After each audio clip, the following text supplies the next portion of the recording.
জীবন আর কি এইভাবে চলে। তাহলে মদ হইলে ভালো হইলে খায়া দেয়া দেহটারে শান্তি বানাইতে এই জীবন আর ভালো লাগে না রে। গেদাইতেছে না ওইটা, গেদাইতে মনে হয় কি রে? এই গেদা, এই থাম। এবারে এদিকে আব্বা মামার তাড়াতাড়ি বাজে বেছে তাড়াতাড়ি বাড়িতে না গেলে মা মারবো। এবারে তো হাতে পিছনে কি রে? এই তোর পিছনে কি? এই তোর পিছনে কি?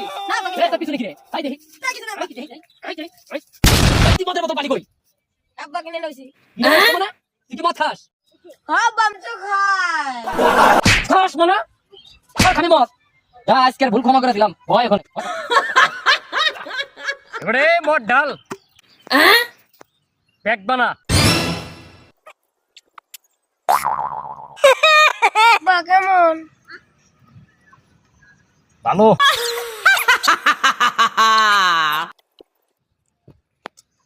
এই চানাচুর নিয়ে এসো স্কুল।